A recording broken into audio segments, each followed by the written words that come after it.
My dear friends, very very good evening.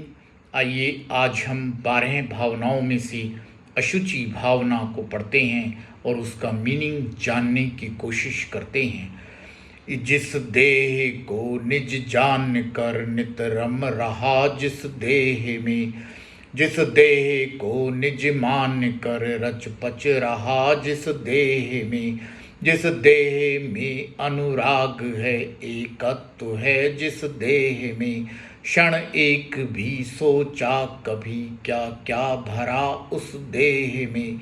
हे आत्मन, जिस देह को अपना जानकर अपना मानकर तू उसमें दिन रात रम रहा है, रच पच रहा है, जिस देह में तूने एकत्व स्थापित कर रखा है और जिस देह में तेरा इतना अनुराग है, उस देह में क्या क्या भरा है, इस बात का विचार क्या तूने कभी एक क्षण भी किया है? क्या क्या भरा उस देह में अनुराग है, जिस देह में, उस देह का क्या रूप है, आत्म रहे जिस देह में।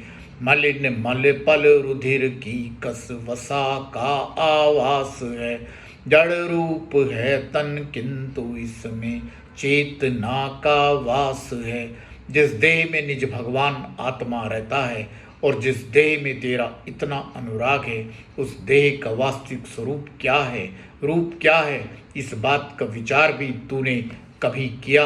यह देह अत्यंत मलिन मल मूत्र खून मांस पीप एवं चर्बी का घर है। यद्यपि यह शरीर जड़ रूप है, तथापि इसमें चैतन्य भगवान आत्मा विराजमान है।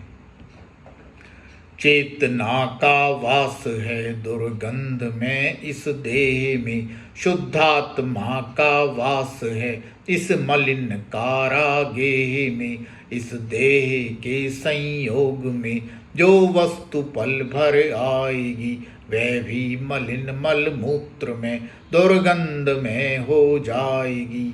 इस दुर्गंध में शरीर में चैतन्य भगवान रहते हैं। इस मैली कुचली जेल में शुद्ध आत्मा का आवास है।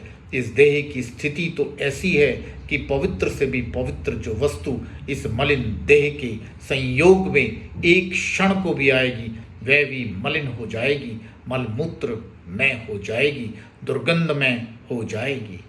किंतु रह इस देह में निर्मल रहा जो आत्मा, वह गे है शरदे है बस देवी वह आत्मा। उस आत्मा की साधना ही भावना का सार है, ध्रुव धाम की आराधना आराधना का सार है। किंतु आश्चर्य की बात तो यह है कि इस महामलिन देव में देह में रहकर भी यह भगवान आत्मा सदा निर्मल ही रहा है।